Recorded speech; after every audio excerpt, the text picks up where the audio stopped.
Halifax Mooseheads post-game. Halifax Sports Talk. Andrew and Daeden with you, and the Mooseheads win 4-3 against the St. John Sea Dogs, part one of the home and home series. Daeden, what a game from start to finish. We saw some excitement. It was, well, a pretty one-sided game, at least score-wise, until about 10 minutes to go when the Sea Dogs started to push late, and then it got pretty sweaty. How are you, man? What do you think about the game? What a game. Like you said, I was getting the clips ready. I was like, man, there's really not much to show. It was just four straight, or what it was going to be, just four straight Mooseheads goals, and comes down to like the last 3 minutes, and it's a 4-3 hockey game. So, I mean, great effort by the Sea Dogs to get themselves back into it, but I guess the Mooseheads obviously prevail. So, great job by the Mooseheads as well to get the 2 points. Got to give credit to this Mooseheads team for coming out with some pace. Like we've been talking about it, they've been needing a good game. And as much as we talk about depth, we want the big players to step up, and that they did.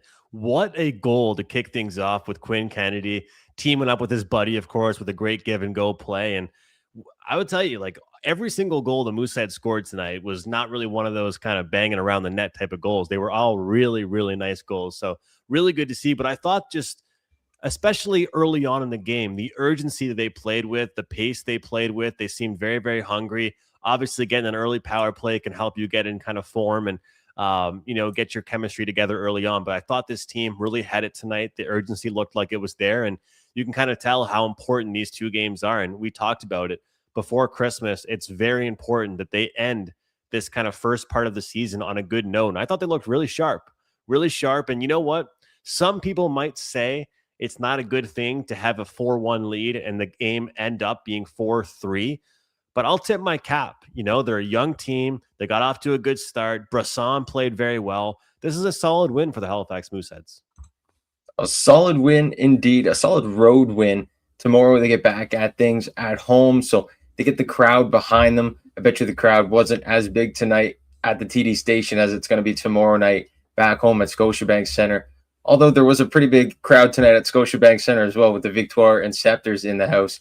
But the Mooseheads will still draw a pretty big crowd. They'll get the fans behind them, hopefully get the 4 points that they need from this home. It's a weird midweek matchup. I've never seen, very rarely do we see something like this middle of the week, Wednesday, Thursday, but gives the fans something to do middle of the week. And hopefully the Mooseheads can come out on top tomorrow night and complete this kind of midweek sweep of the Sea Dogs. Well, and now comes the big thing we've been talking about, which is taking care of business in not just the front half, but the second half of the back-to-back, right? We saw it happen countless times this season so far, whether it be against Moncton, whether it be against Charlottetown, whether it be against Newfoundland. You have to be able to take both. Let's get greedy here before Christmas. Let's not look to just take one. Let's try and take both. And you know what? Sometimes it can actually be a blessing in disguise. The fact that they almost gave up the game at the end there and it kind of collapsed on them. It keeps you sharp. And I think maybe the fact that the game ended the way it did, I mean, I honestly thought that Sea Dogs were going to tie it up. It got that close. I thought the Sea Dogs were going to make it a tie game and we're going to be off to overtime. That's how well they pushed in the final 10 minutes. Maybe it keeps them sharp going into Thursday night. I just love that the Sea Dogs were playing All I Want for Christmas after every goal. I got to hear it 3 times by the end, and it's like you're expecting a pump-up song, and then you hear just All I Want for Christmas. It was great. But, like you said, it keeps them sharp, and the Mooseheads are definitely going to have to be on their toes to start the next game tomorrow night because the Sea Dogs are going to be pushing. 100%, and I think that they're going to try and carry momentum they had. As much as I think it'll keep the Mooseheads sharp, they're going to try and carry momentum that they had from the end of that game. So overall, a very, very competitive game. Sometimes we talk about maybe these midweek games not having that same hype and same jump as, a Saturday night hockey game might have, but we certainly saw that. So an entertaining game. Let's look at the scoring report. I know I got to head out here. I only had a few minutes here to hop on, but let's look at the scoring report. Take a look at some of these goals and what we saw. And of course, the Mooseheads, all Moose, all game up until about 10 minutes to go. And Quinn Kennedy kicking things off for this team. Yeah, both guys actually that scored tonight were double dipping. Quinn Kennedy, he got 2. Sean Carrier got 2. Kennedy's first one was a little give and go with McPherson. It was nice. Kennedy's second goal, absolute rip from the top of the circles. So he had himself 2 pretty ones. Carrier kind of had a little tip from Kulibiakin on the back door. It was a neat little shot. And then the 4th one, I actually didn't get to see the clip. I was upstairs watching the Canada-Sweden game. I was flipping between the 2 games on the 2 different screens, and I was like, which one can I get to? And by the time I came back down, it was 4-1. So that's how she goes. But yeah, otherwise 3 great goals by the Mooseheads tonight.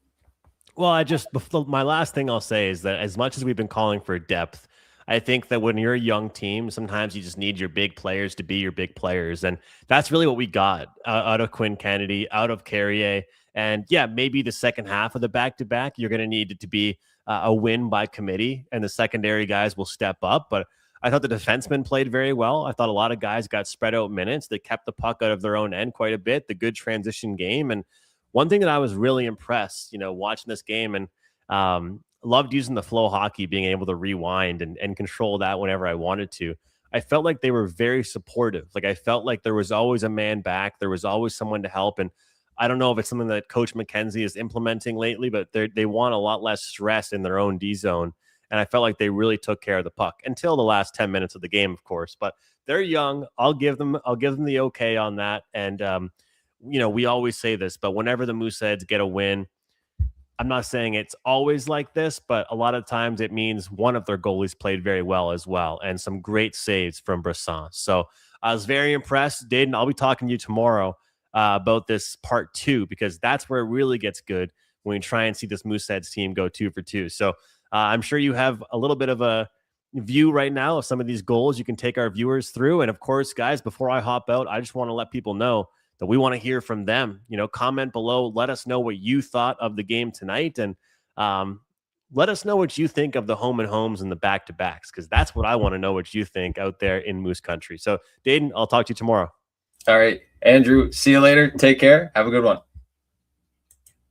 All right, everyone. Andrew heading off for the night. I'm going to handle it for the rest of the way. The Mooseheads, they come out with the 2 points. And like Andrew said, the defense was a strong point tonight, but that doesn't go without showing or without saying that they had some pieces missing. Like I said earlier, I was watching the World Juniors Canada and Sweden pre-tournament game. Well, Carlos Handel, one of the top points or defensemen for the Mooseheads, is over with Germany getting set for the World Juniors. So they've lost a big piece on the back end. Handel has been pretty much one of their most solid pieces, up with Eddie Doyle and Captain Phillips on the back end as well. So that's been a pretty bright spot, even with some pieces missing. Mathieu Taillefer also not in the lineup for the Mooseheads, someone that really stepped up. He was able to get an A on his sweater, probably much thanks to his play last year in the playoffs. But that's a point that I wanted to touch on. And I guess since we were talking about it, we had some highlights that we wanted to show before the Sea Dogs kind of came back in the end. But let's skip to that. We'll show you those real quickly. And now St. John, the odd man rush here. They hurry. Oh, what? Stop. This McPherson's just going to take a whack at that one. Knocks it to the high slot. Kennedy retreating with it, then rips it past Raphael Courchette for his second of the game.